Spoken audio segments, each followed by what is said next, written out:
دا خلاصه کې مولایان لا په دې کې چې په جمعات کې لګیا شي د سیاست خبرې شروع کیو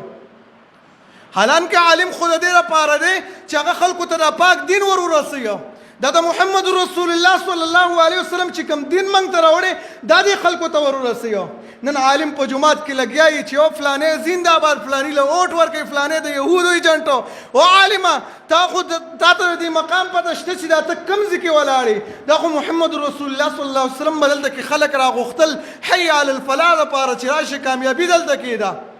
راځي د جنت او د جهنم خبرې دلته کې دي آخرت کامیابی دلته کې ده نه یو عالم پاسیږي په جمعات کې لګي چې فضل الرحمن زنده‌باد او فلانې زنده‌باد فلانې د یهودو ایجنټو تاله پته شته دا ټول په یو سټیج باندې ډمانو ته ناسي ته چاله زنده‌باد وي والله لازم کسل کالم تیر شي د خلکو له زنده‌باد نه وي چې هغه ډمو ته ناسي او د اسلام په نوم باندې ناسي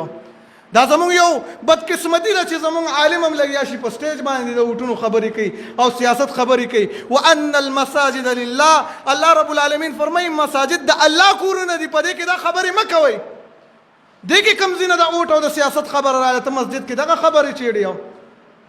مسجد کې دا خبرې کول نه دي پکار د دې د وجې نه اخره کې جمعتونه د فساد نه ډک شي لګیا شي جمعتونو کې یو بل سره دښمنیانې شروع شي